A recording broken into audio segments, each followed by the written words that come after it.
การนำแขวงสยบุรีวางกระตาดอกไม้ที่อนุสรณ์สถานประธานไก่สอนพระวิหารและวางพวงมาลาที่อนุสาวรีย์นักรบนิรนามเนื่องในโอกาสวันศาสตร์ที่2ธันวาคมรอบ50 ปีได้หมุนเวียนบรรจบมาอีกวาระหนึ่งดังนั้นมาในวันที่1ธันวาคม2025การนำแขวงสยบุรีนำโดยทานเพ็งนิรันดร์คำพันเพ็งเลขาคณะบริหารงานพรรคแขวงสยบุรีพร้อมด้วยการนำของแขวงและเมืองสยบุรีได้เข้าร่วมการวางกระตาดอกไม้ที่อนุสรณ์สถานประธานไก่สอนพระวิหารที่หน้าห้องว่าการแขวงสยบุรีในโอกาสนี้ทานเพ็งนิรันดร์คำพันเพ็งได้ขึ้นกล่าวบทสดุดีเนื่องในโอกาสที่มีความหมายสำคัญทางประวัติศาสตร์ของชาติของพรรคของกองทัพและของประชาชนบรรดาเผ่าก็คือวันศาสตร์ที่2ธันวาคมรอบ50 ปีและวันเกิดประธานไก่สอนพรหมวิหารครบรอบ105 ปีด้วยความรู้บุญคุณต่อกับผลงานคุณงามความดีของประธานไก่สอนพรหมวิหารในฐานะผู้ก่อตั้งพรรคประชาชนปฏิวัติลาวแม่นผู้นำที่มีความปีศาจสามารถสลัดส่องใสเป็นบิดาแห่งการปฏิบัติของเราเฮาประธานไก่สอนพรหมวิหารได้ซี่นำพาซี่นำการลุกขึ้นยึดอำนาจในทั่วประเทศด้วย3บาทข้อนยุทธศาสตร์สถาปนาสาธารณรัฐประชาธิปไตยประชาชนลาว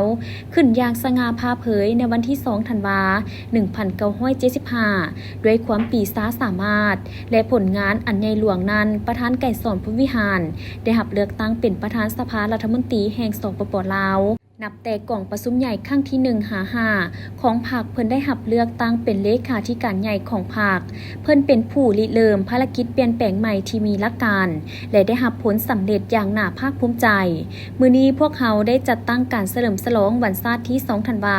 คมรอบ50 ปีพร้อมนี้ก็เป็นการระลึกวันเกิดของประธานไก่สอนพรหมวิหารด้วยความรู้บุญคุณและความอาลัยอาวรณ์อย่างสุดซึ้งพวกเขาจงพร้อมการปฏิบัติคำสั่งสอนและแบบอย่างด้านคุณสมบัติในน้ำต่างหน้าคณะพรรคคณะน้ำของแขวงตลอดพนักงานสมาชิกพรรคสาวหนุ่มเยาวชนและประชาชนสั้นคนต่างๆขอปฏิญาณต่อฐานดังนี้จะยึดมั่นลัทธิมาร์กเลนินและจุดหมายสังคมนิยมที่พรรคเฮาได้กำหนดไว้เฮ็ดให้ประชาชนหังมีผาสุกประเทศชาติมั่งคั่งเข้มแข็งสังคมสามัคคีปองดองมีประชาธิปไตยยุติธรรมและศรีวิไลเป็นเจ้าการสืบต่อจัดตั้งปฏิบัติมติกล่องประชุมใหญ่ครั้งที่11ของพรรคมติกล่องประชุมใหญ่ผู้แทนองค์คณะพรรคแขวงสยบุรีครั้งที่8จัดตั้งปฏิบัติเวียกงาน3อย่างให้เข้าสู่ล่วงเลิกหรือล้างความทุกข์ยากของประชาชนและนำพรรคแขวงหลุดพ้นออกจากความทุกข์ยากในปี2030ปรับปรุงก่อสร้างพรรคให้ปลอดภัยเข้มแข็งนักแน่นในทุกด้านเป็นต้นแมนด้านการเมืองแนวคิดการจัดตั้งและแบบแผนวิธีเฮ็ดเวียกเอาใจใส่เพิ่มทวีความสามัคคีภายในพรรคพนักงานและประชาชนบรรดาเผ่าให้แน่นแฟนพร้อมนี้จะตั้งหน้าสกัดการต้านทุกกลอุบายมางเพภายในพรรคของกลุ่มคนบ่ดีให้ทันการเสริมขยายบทบาทความเป็นแบบอย่างของสมาชิกพรรคให้พ้นเด่นพร้อมทั้งรักษาบทบาทการนำพาของพรรคเฮาไว้ให้มั่นคง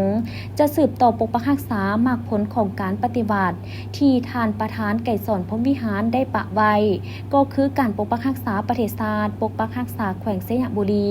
ให้มั่นคงและยืนยงตลอดไปหลังจากนั้นได้ไปวางพวงมาลาที่อนุสาวรีย์นักรบนิรนามซึ่งประกอบด้วยก้อนการนำของแขวงก้อนกำลังป้องกันชาติก้อนกำลังป้องกันความสงบก้อนสาวหนุ่มเยาวชนกลุ่มเศรษฐกิจกลุ่มการเมืองกลุ่มวัฒนธรรมสังคมและก้อนการนำเมืองสยบุรี